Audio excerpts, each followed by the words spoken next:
এই কোরআন শুধু ওই যে কালকে বলছিলাম শুধু মৃত্যুর কিতাব বানিয়ে নিয়েছি, কাজ হবে কি? এটা চলবে আমার পরিবারে, সমাজে, রাষ্ট্রে, গোটা বিশ্বে যদি চলে, আবার সমস্ত মানুষ শান্তির সুশীতল ছায়াতলে ফিরে আসতে পারবে। কথা বলেন ঠিক কিনা? এই অনুযায়ী যদি সংসদ চলে, রাষ্ট্র চলে, তাহলে আর কারণ না খেয়ে মরতে হবে না, রেল স্টেশনে না খেয়ে ঘুমায় থাকবে না। কথা বলেন ঠিক কিনা? আর এত টাকা পাচার করে করে, হাজার কোটি টাকা বিদেশে আর কেউ পাচার করে নিয়ে যাবে না। পরের অর্থ সম্পদ মারিং করে, লুটপাট করে, পিস্তল ঠেকিয়ে আর নেওয়ার সম্ভাবনা থাকবে না। মানুষকে মামলা হামলা দিয়ে নির্যাতন করে টাকা পয়সা কেউ ছিনায়ে নিবে না।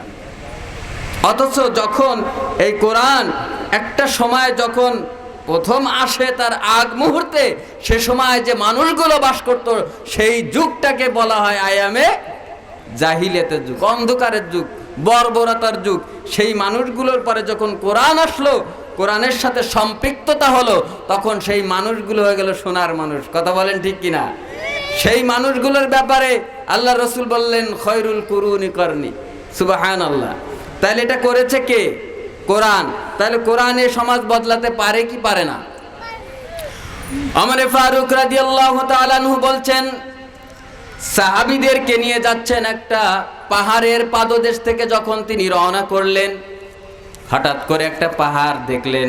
পাহাড় দেখার সাথে সাথে ডুকরে কেঁদে উঠলেন। ওমর ফারুক রাদিয়াল্লাহু তাআলা আনহু বললেন, আমি এত অধম ছিলাম, এত যোগ্যতা আমার কম ছিল, আমি এমন কোনো কিছু করতে পারতাম না যেটা আমার পরিবারের কোনো কল্যাণে আসতে পারে। ওমর রাদিয়াল্লাহু তাআলা আনহু বললেন, আমি আমার খালার ছাগল চড়াতাম, ছাগল এখানে ছাগল চড়াতাম, একটা ছাগল এদিকে তাড়া দিলে আর একটা ছাগল এদিকে চলে যেত।